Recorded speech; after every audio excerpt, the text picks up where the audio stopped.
پاکستان میں جب بھی شخصی آزادیوں، جمہوری جدوجہد اور سیاسی اتحادوں کا تذکرہ ہو یا ان کی ضرورت کا احساس ہو تو نوابزادہ نصراللہ خان کی یاد لازمی آتی ہے۔ نوابزادہ نصراللہ خان نے جمہوری ادوار اور فوجی آمریت کے زمانوں میں جتنے بھی سیاسی اتحاد بنائے اور جس طرح ان سے مطلوبہ سیاسی نتائج حاصل کیے، ان کی روشنی میں اگر یہ کہا جائے تو بے جا نہ ہوگا کہ نوابزادہ صاحب کو سیاسی اتحاد بنانے کا جنون تھا۔ اسی لیے یہ بھی کہا جاتا ہے کہ نوابزادہ صاحب پہلے آمریت کے خلاف جدوجہد کرتے ہیں، سیاسی اتحاد بناتے ہیں اور تحریکیں چلاتے ہیں، اور جب آمریت کا خاتمہ ہو جاتا ہے اور جمہوری حکومت قائم ہو جاتی ہے تو پھر یہی عمل اس کے خلاف شروع کر دیتے ہیں۔ تاہم حقیقت میں ایسا نہیں تھا۔ نواب صاحب کا جمہوری حکومتوں سے تب ہی پالیسی اختلاف ہوتا تھا جب وہ آمرانہ ہتھ کنڈے اپنانا شروع کر دیتی تھی۔ نوابزادہ خود کبھی بھی کسی مقبول سیاسی جماعت کے رہنما نہیں رہے اور نہ ہی انہوں نے کبھی کسی سیاسی جماعت کی قیادت کی، لیکن ان کی سربراہی میں جو سیاسی اتحاد بنے ان میں ملک کے قداور ترین سیاستدان شامل رہے۔ سن 1962 میں ان کی کوششوں سے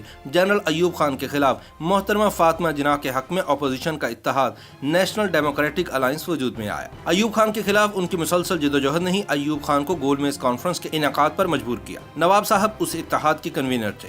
سن 1970 میں نواب صاحب نے پیر پگاڑا کی سربراہی میں تمام اپوزیشن کو یکجا کر لیا اور سن 1977 کے انتخابات سے قبل 9 جماعتوں کا قومی اتحاد بنا کر بھٹو صاحب کی مقبول شخصیت اور مستحکم حکومت کے سامنے خم ٹھونک کر کھڑے ہو گئے۔ پھر بحالی جمہوریت کے لیے MRD کی بنیاد رکھی اور جنرل ضیاء الحق کو سن 1985 میں انتخابات کروانے پر مجبور کیا۔ سن 1988 کے انتخابات میں محترمہ بینظیر بھٹو کے وزیر اعظم بننے سے ملک میں جمہوریت آ گئی، لیکن نوابزادہ صاحب نے اس مرتبہ بینظیر بھٹو کی جمہوری حکومت کو گرانے کے لیے اپوزیشن کو اکٹھا کیا اور صدر غلام اسحاق خان نے بینظیر بھٹو کو گھر بھجوا دیا۔ سن 1990 میں نواز شریف اقتدار میں آئے تو نوابزادہ صاحب ایک مرتبہ پھر ان کی حکومت کے خلاف سرگرم ہو گئے اور پیپلز پارٹی کے ساتھ مل کر آل پارٹیز کانفرنس کی بنیاد رکھ دی، اور نواز شریف کی رخصتی کے بعد بینظیر دوسری مرتبہ اقتدار میں آئیں تو اس مرتبہ انہوں نے نوابزادہ صاحب کو ایک متبادل مصروفیت کے لیے تمام مراعات اور اختیارات کے ساتھ کشمیر کمیٹی کا چیئرمین بنا دیا۔ بینظیر بھٹو کی حکومت رخصت ہوئی تو انتخابات کے نتیجے میں نواز شریف وزیر اعظم بن گئے، لیکن اس مرتبہ بھی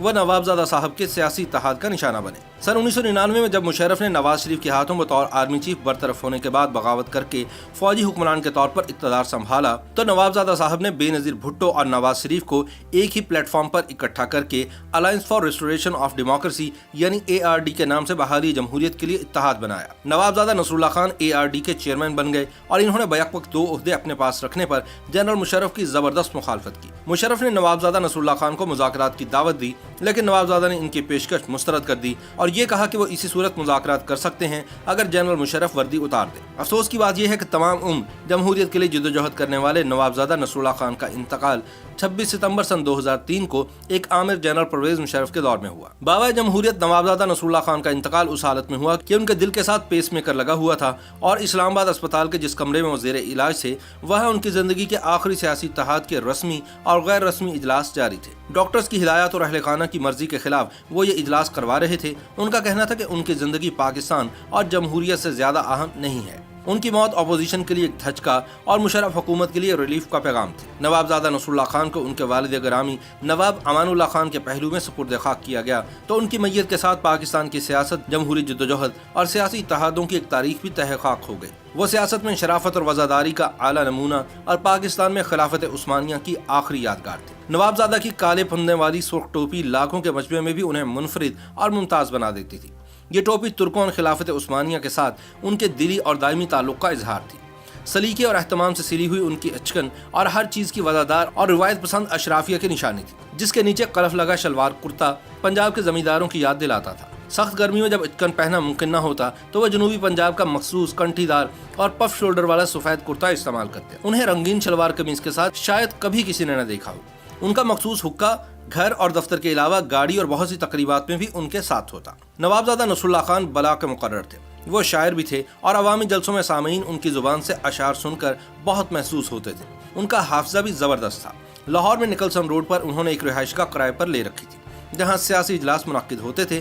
وہ یہاں اپنے دوستوں اور صحافیوں کے ساتھ بھی گپ شپ کیا کرتے تھے۔ اس میں کوئی شک نہیں کہ انہوں نے تمام عمر جمہوریت کے لیے جدوجہد کی۔ ان کا حقہ اور ٹوپی بھی بڑے مشہور تھے۔ یہ دونوں اشیاء ان کی شخصیت کا لازمی جز تھے۔ ان کا تعلق سیاستدانوں کے اس قبیلے سے تھا جس کا کرپشن سے دور دور تک کوئی واسطہ نہ تھا۔ نوابزادہ نصراللہ خان ایک بے داغ شخصیت کے مالک تھے۔ انہوں نے جتنی بھرپور زندگی گزاری اور اپنے آپ کو جس طرح جمہوریت کے لیے وقف کیا اور آمروں کے خلاف جس پامردی سے لڑتے رہے، اس کی جتنی تحسین کی جائے کم ہے۔